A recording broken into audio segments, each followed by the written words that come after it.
కబ్జా పెట్టే ప్రయత్నం చేస్తున్నారు, ఈ భూమిని కొట్టేసే ప్రయత్నం చేస్తున్నారు. ఈ భూమిని కాపాడాలని ఆనాడు చంద్రబాబు నాయుడు పోరాటం చేసిండ్రు. ఆ భూముల దగ్గరికి వెళ్ళారు. ఆయన పెద్ద ఎత్తున పోరాటం చేసి అప్పుడు ముఖ్యమంత్రి గారికి రాసిన లేఖ ఇది.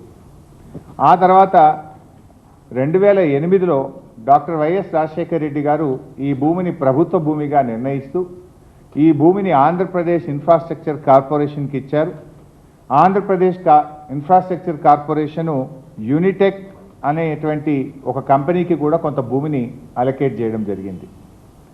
ఆ తర్వాత 2015 సంవత్సరంలో అంటే వేరియస్ కోర్టులో కేసులు జరిగి 2015లో సుప్రీంకోర్టులో ప్రభుత్వం ఓడిపోయి ఈ భూమి శివరాజ్ బహదూర్కు చెందిన భూమిగా 2015లో సుప్రీంకోర్టు ఆర్డర్ ఇచ్చింది.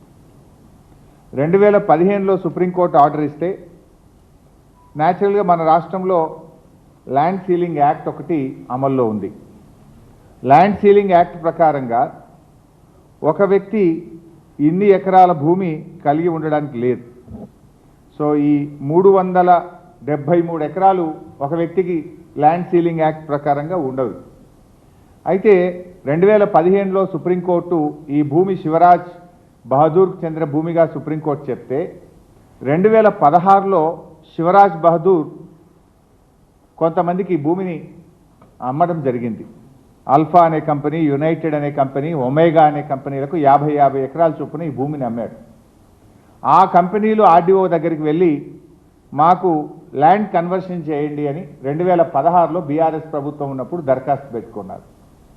అప్పుడు 2016లో ఉన్నటువంటి ఆర్డీఓ గారు అసలు ఈ భూమి మీకు అమ్మడం తప్పు, ల్యాండ్ సీలింగ్ యాక్ట్ ప్రకారంగా ల్యాండ్ డిక్లరేషన్ జరగకుండా, సీలింగ్ డిక్లరేషన్ జరగకుండా ఈ భూమిని అమ్మే హక్కు రాజ్ బహదూర్కు లేదు, ఈ క్రయ విక్రయాలు చెల్లవు అని చెప్పి ఈ భూమిని 22A అంటే ప్రభుత్వ నిషేధిత జాబితాలో ఈ భూమిని పెట్టడం జరిగింది. 22Aలో పెట్టి ఈ భూమిలో ఎలాంటి క్రయ విక్రయాలు చెల్లవు, ఇది ల్యాండ్ సీలింగ్ యాక్ట్ పరిధిలోకి వస్తుందని 2016లో బీఆర్ఎస్ ప్రభుత్వం నిషేధిత జాబితాలో ఈ భూముల్ని పెట్టడం జరిగింది.